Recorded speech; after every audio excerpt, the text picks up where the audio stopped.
Friends, మన Indian kitchen ఛానల్కి ఈరోజు నేను చేయబోయే రెసిపీ ఏంటంటే శనక్కాయ వంటలండి.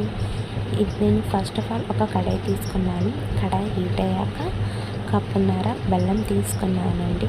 2 కప్పుల పప్పులకి, పుట్నాల పప్పులకి నేను కప్పున్నర బెల్లం తీసుకున్నానండి.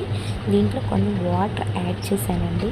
వాటర్ యాడ్ చేయడం వల్ల మనకి పర్ఫెక్ట్గా వస్తుందండి. మనకి అలా దీన్ని లో ఫ్లేమ్లో పెట్టుకుంటూ మొత్తాన్ని మెల్ట్ చేసుకోవాలి. ఇది ఎవరైనా తినొచ్చండి. ప్రెగ్నెంట్ లేడీస్, ముఖ్యంగా చిన్నపిల్లలకి వాళ్ళకి స్నాక్స్గా లంచ్ బాక్స్లలో అలా స్నాక్స్ బాక్స్లో పెట్టి పంపించండి. చూడండి, నేను ఇలాగ మెల్ట్ అయ్యేటట్టుగా దీన్ని కలుపుకుంటూ ఉన్నానండి. మనకి ఇలా నురగ వస్తుంది. మనము మధ్యలో కన్సిస్టెన్సీని ఇలా వాటర్లో యాడ్ చేసి దాన్ని వంట వచ్చేటట్టుగా చూసుకోవాలండి. దీనికి మనకి ముదురు పాకం రావాలంటే ఇది అనేది వంటలాగా రావాలండి మనకి. కాబట్టి మనం లో ఫ్లేమ్లో పెట్టుకుంటూ కలుపుకుంటూ ఉండాలి.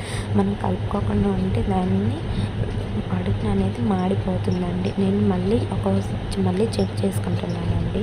చూడండి, ఈ విధంగా చెక్ చేసుకుంటూ ఉంటే మనకి పర్ఫెక్ట్ కన్సిస్టెన్సీ అనేది వస్తుంది.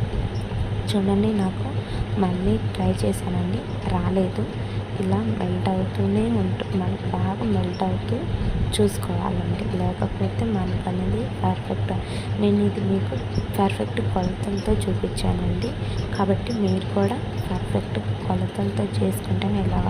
ఇప్పుడు చూడండి, మనకి ఇలాగ కన్సిస్టెన్సీని మళ్ళీ చూసానండి. పర్ఫెక్ట్గా వచ్చింది. ఇప్పుడు నేను 2 కప్పుల పుట్నాల పప్పుని తీసుకున్నానండి.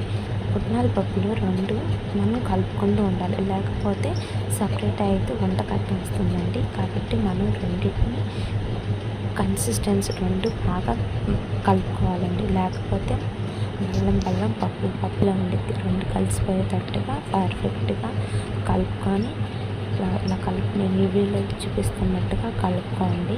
ఇవి కలుపుకున్న తర్వాత పర్ఫెక్ట్గా కలుపుకోవాలండి. నేను ఇప్పుడు దీన్ని ఆఫ్ చేసి దించేసానండి.